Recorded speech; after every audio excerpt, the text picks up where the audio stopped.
Hello everyone, good morning. কেমন আছেন সবাই? আশা করি সবাই খুব ভালো আছেন, আর আমরাও ভালো আছি। আমার আরও একটি নতুন ব্লগে আপনাদের সবাইকে স্বাগত জানাই।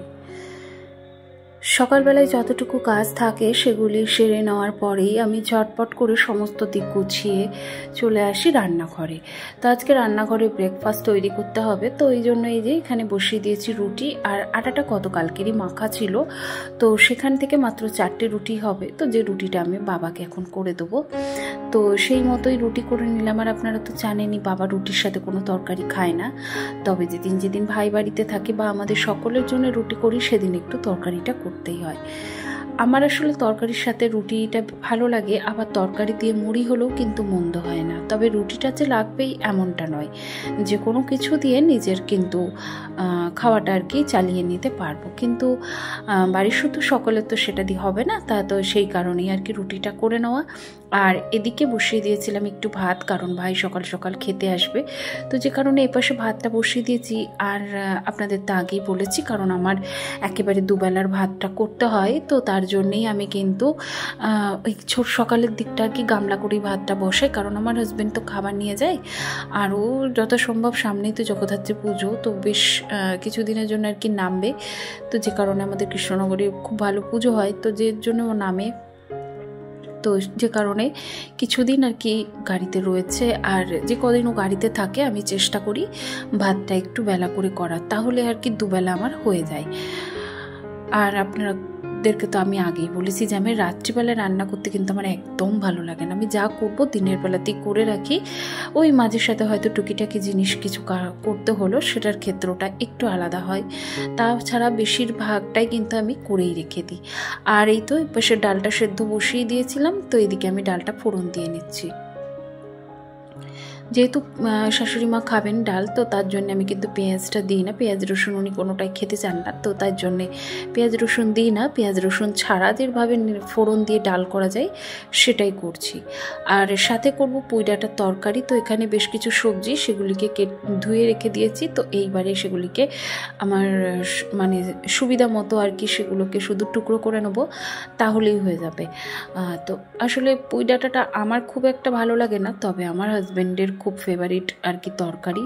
ও পুঁই ডাঁটার তরকারি আপনি যেভাবেই করে দেন ও সেভাবেই কিন্তু ভীষণ ভালোবাসে।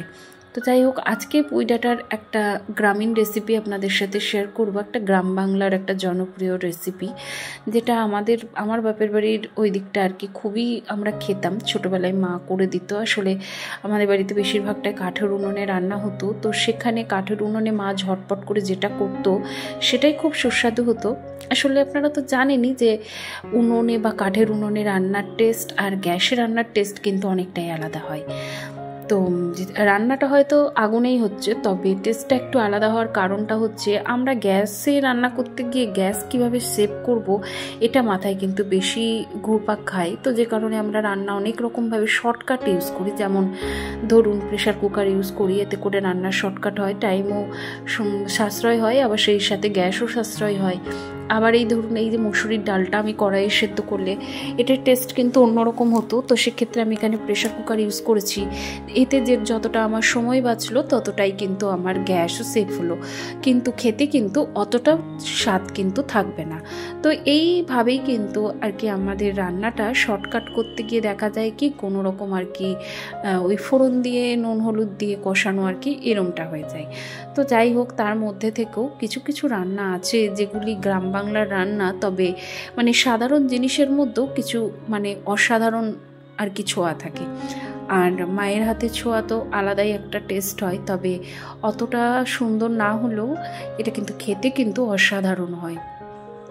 মায়ের মতো হয়তো হতে পারবে না, কারণ মায়ের রান্নার একটা আলাদা ছোঁয়া থাকে, আলাদা জাদু থাকে, তো সেটা হয়তো আমি কোনো দিনই পারবো না, তবে চেষ্টা করি মায়ের মতো করে করার। তবে বাড়ির সকলেই খেয়ে বলছিল ভীষণ ভালো হয়েছে। তো এর জন্য আমি একটা আলাদা মশলা করে নিলাম, সেটা তো আপনারা দেখতেই পেলেন, কয়েক কোয়া রসুন আর 2-3টে কাঁচা লঙ্কা আর সাথে একটু কালো জিরে। তো ব্যাস এইটুকুকে আমি আগে খালি কড়াই ভালো করে নেড়ে নেবো, তারপরে কিন্তু এর মধ্যে 1 চামচ সর্ষে অ্যাড করে দেবো। তো এখানে কালো সর্ষেটা হলে বেশি ভালো হতো, তবে কালো সর্ষেটা আমার কাছে ছিল না। তো এইবারে কড়াইয়ের মধ্যে তেল দিয়ে তাতে 5 ফোড়ন আর শুকনো লঙ্কা ফোড়ন দিয়েছি, তার মধ্যে সবজিগুলো দিয়ে এক এক করে লবণ হলুদ দিয়ে ভালো করে একটু কষে নেবো। তারপরে ওই যে ধোয়া পুঁই ডাঁটা আর পাতাগুলি কাটাই ছিল, এগুলি আমার শাশুড়ি মা আগের দিনকেই কেটে রেখেছিলেন, তো সেইগুলিকে ভালো করে ধুয়ে আমি এর মধ্যে দিয়ে দিলাম। এইবার একটু ঢাকা চাপা দিয়ে বেশ কিছুক্ষণ রেখে দেবো। আর ওপাশে কিন্তু আমি মাছটা বসিয়ে দিয়েছি, কারণ ভাই কিন্তু অলরেডি খেতে চলে এসছে আর ওকে খেতে দেবো। তবে ঝটপট করে ডাল আর ভাতটা করে নিয়েছিলাম, তো এখান থেকে 1 পিস মাছ ভাজা ওকে দিয়ে দেবো। তো যে কারণে মাছটা একটু তাড়াতাড়ি বসিয়ে দিলাম। তো আজকে রুই মাছ আনা হয়েছে, কারণ আমাদের বাড়িতে তো রেগুলারই মাছ হয়, তো বেশিরভাগ দিনটাই বাটা মাছই হয়। তবে এই যে কাটা মাছটা হলে কি আমার সোনা একটু ভালোবাসে। তো যাই হোক, ওইদিকে কথা বলতে বলতে এপাশে কিন্তু আমার পুঁই ডাঁটাটা বেশ কিছুটা ভাবানো হয়ে গেছে। এরপরে এটা বেশ কিছুটা মজে এলে ওর মধ্যে ওই যে কালো জিরে, রসুন আর কাঁচা লঙ্কাটা মিক্সিতে আমি ভালো করে বেটে নিয়েছি, আর সাথে সর্ষেও ছিল, সুন্দর করে বেটে নিয়ে সেই মশলাটা কষে কিন্তু আমি এই পুঁই ডাঁটার মধ্যে অ্যাড করে দেবো। তো এইবারে আবারও কিছুক্ষণ মশলার বাটি ধোয়া জল দিয়ে ভালো করে একটু ঢাকা চাপা দিয়ে রেখে দিলাম। ওটাকে ভালো করে কষিয়ে নিয়ে ঢাকা চাপা দিয়েছিলাম। মিনিট 10 পরে গ্যাসটাকে সিমে দিয়েই রাখা ছিল। এইবারে ঢাকনাটা খুলে দেখলাম একেবারে সবজিগুলো সেদ্ধ হয়ে গেছে। তো এইবারে দিয়ে দিলাম বেশ কিছুটা চিনি দিয়ে আবারও বেশ কিছুক্ষণ কষিয়ে নেবো। জলটা একেবারে শুকিয়ে এলে চারপাশ থেকে দেখবেন কড়াইয়ের গায়ে লেগে লেগে যাচ্ছে চচ্চড়িটা, তখন কিন্তু জানবেন তরকারিটা একদম হয়ে গেছে। তো এইবারে এটাকে নামিয়ে নেব। আর আপনারা চাইলে একবার ট্রাই করে দেখতে পারেন, ভীষণ সুন্দর হয় খেতে আর একটা অন্যরকম স্বাদ হয়। এটা বেশিরভাগ ভালো লাগে কি দিয়ে জানেন তো, পাতলা করে মসুরির ডাল, গন্ধরাজ লেবু আর এরকম একটা তরকারি, ব্যাস 1 থালা ভাত কিন্তু এমনিতেই খাওয়া হয়ে যায়। আপনারা চাইলে কিন্তু আমার মায়ের এই রেসিপিটা ট্রাই করে দেখতে পারেন। তো আমার মা বিভিন্ন রকমভাবে রান্না ট্রাই করতে পছন্দ করতো, যেটা আমিও পছন্দ করি। তবে সবার তো সমান হয় না, কারণ আবার সব রান্না পছন্দ হয় না।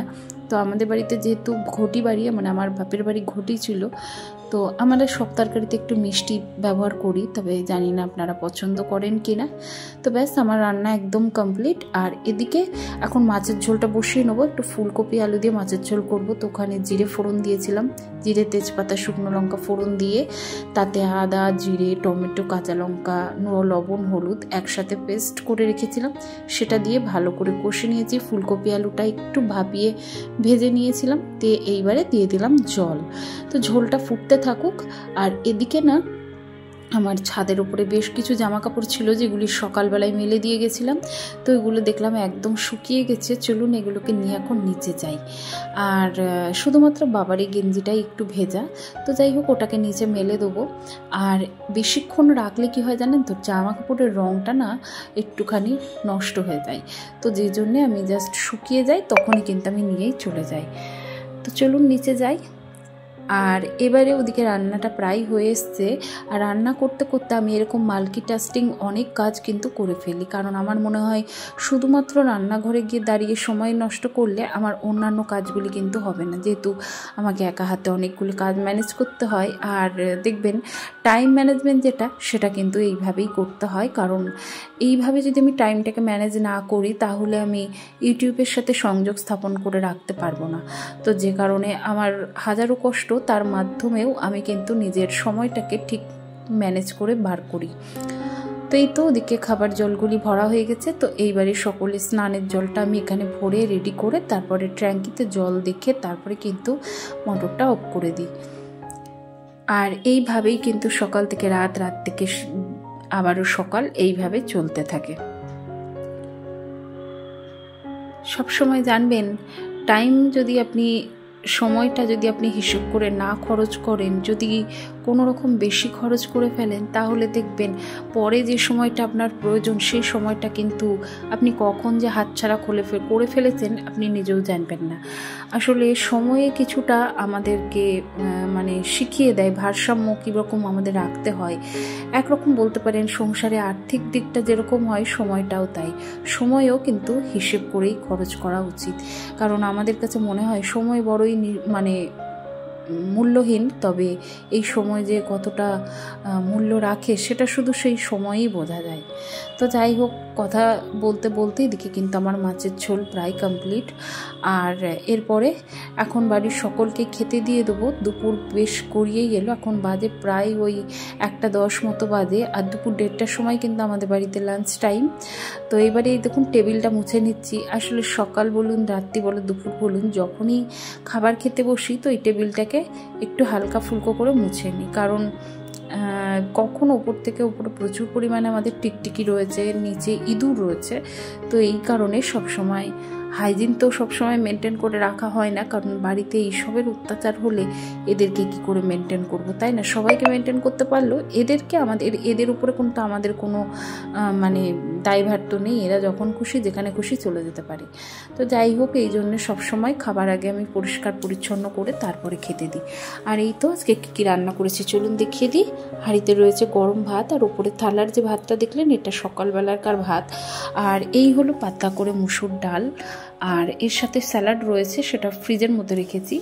আর এটা হলো সেই যে চচ্চড়িটা রান্না করলাম সেটা, আর এটা হচ্ছে আমার শাশুড়ি মার মানে ধনেপাতা ছাড়া যে চচ্চড়িটা করলাম সেটা। তো আমাদের চচ্চড়িতে একটু ধনেপাতা দিয়েছিলাম।